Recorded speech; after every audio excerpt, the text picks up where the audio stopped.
आपकी जुबान हमारी आवाज, देखते रहिए मेरा उल्लास। आयुक्त श्रीमती मनीषा आवाड़े के नेतृत्व में प्रशासन ने पारदर्शिता और सुरक्षा पर विशेष जोर दिया है। उल्लासनगर मनपा चुनाव 2025-26 मुख्य बिंदु। अध्यक्षता आयुक्त तथा प्रशासक श्रीमती मनीषा आवाड़े। चुनाव व्यवस्था प्रभागवार आरक्षण, मतदाता विवरण और कुल सीटों SC ST OBC GEN का डेटा तैयार। डिजिटल निगरानी, सोशल मीडिया, डिजिटल प्रचार और पेड न्यूज पर प्रशासन की कड़ी नजर रहेगी। सख्त नियम, चुनाव कार्यालयों और संवेदनशील केंद्रों पर मोबाइल फोन का उपयोग वर्जित रहेगा। मतदाता सुविधा, दिव्यांगों के लिए रैंप, शौचालय, बिजली और सुरक्षा के लिए SOP मानक कार्यप्रणाली लागू। अपील आयुक्त ने पत्रकारों को लोकतंत्र का स्तंभ बताते हुए निष्पक्ष चुनाव हेतु सहयोग का आह्वान किया। प्रशासनिक टीम और दायित्व। अधिकारी का नाम, पदभार, जिम्मेदारी श्रीमती मनीषा आवाड़े, आयुक्त तथा मुख्य चुनाव अधिकारी। श्री किशोर गवस, अतिरिक्त आयुक्त आचार संहिता व नियमन। श्री गणेश शिंपी, प्रमुख चुनाव विभाग। श्री किरण भिलारे, मुख्य लेखा अधिकारी, व्यय निगरानी। श्री बाला साहेब तिड़के, चुनाव निर्णय अधिकारी। नगर महानगर पालिका मुख्यालय में आयोजित पत्रकार परिषद में आयुक्त श्रीमती मनीषा आवाड़े ने चुनाव कार्यक्रम की विस्तृत जानकारी दी। नामांकन प्रक्रिया से लेकर मतगणना तक की व्यवस्थाएं पूरी कर ली गई हैं। उम्मीदवारों के खर्च पर नजर रखने के लिए विशेष निगरानी दल तैनात किए गए हैं। प्रशासन का लक्ष्य एक पारदर्शी, सुरक्षित और निष्पक्ष चुनाव संपन्न कराना है।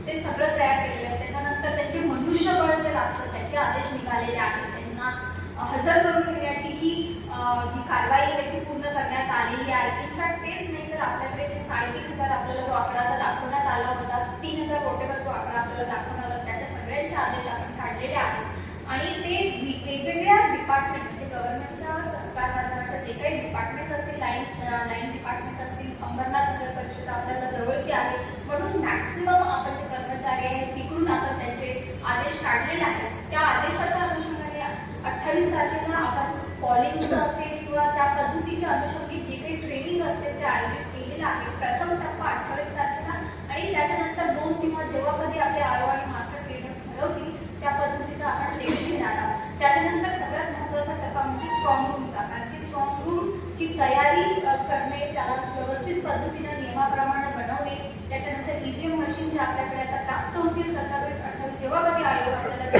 तेव्हा ती तिथे ठेवून घेणे, ह्या सगळ्या गोष्टीची तयारी आपण केलेली आहे। पॉलिंगची लोकेशन, पॉलिंग म्हणजे काउंटिंगची लोकेशन ठरवणे, ती तयारी आपण केलेली आहे। PWD मार्फत त्याचेही आदेश निर्गमित झालेले आहेत। सो ह्या ज्या महत्त्वाच्या गोष्टी आहेत त्याची आपण ऑलरेडी तयारी सुरू केलेली आहे। पुढे आपण बोललात की जसं जे मतदान केंद्र आहे, मतदान केंद्राची निश्चिती, RO वाईज निश्चिती आणि त्याच्यासाठीची जी दुरुस्तीचे आदेश असतात तेही आपण निर्गमित केलेले आहेत आणि त्याच्यामध्ये काय काय गोष्टी असायला पाहिजे। फॉर एक्झाम्पल रॅम्प असणं गरजेचं आहे, शौचालय सुव्यवस्थित असणं गरजेचं आहे, तिथे पाण्याची सुविधा असावी, शेड असावा कारण की दिवसा ऊन असतं, संध्याकाळी जर उशीर झाला तसंच आपली 5:30चा टायमिंग असतो त्याच्यानंतरही कारण की लोक उशिरा येतात तर नागरिक जेव्हा उपस्थित तेव्हा त्यावेळेस पुरेसा तिथे फॅसिलिटीज असाव्या, लाईटची व्यवस्था आहे तीही आपण इलेक्ट्रिक डिपार्टमेंट मार्फत तीही त्या पद्धतीने केलेली आहे। त्याचं कामही आदेश दिलेले आहे, सुरू झालेलं आहे।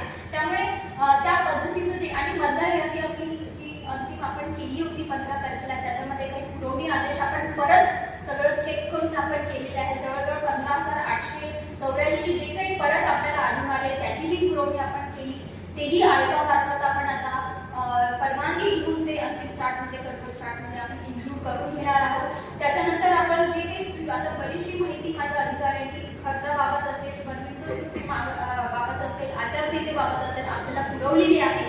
त्या सगळ्या टीम्स आज रोजी ऍक्टिव्ह झालेल्या आहेत। पोलिसांबरोबर आपली ऑलरेडी समन्वय बैठक झालेली आहे आणि आपल्या शहरामध्ये निवडणुकीच्या पार्श्वभूमीवरती जी कायदा व्यवस्था असेल त्याबाबतची जी काही पद्धत जी आपल्याला अवलंबायची आहे त्याची एक आपण त्यामध्ये SOP बनवलेली आहे। तर त्या सगळ्या गोष्टीचं प्लॅनिंग केले। आणखी महत्त्वाचं म्हणजे स्वीपची जी टीम असते म्हणजे मतदार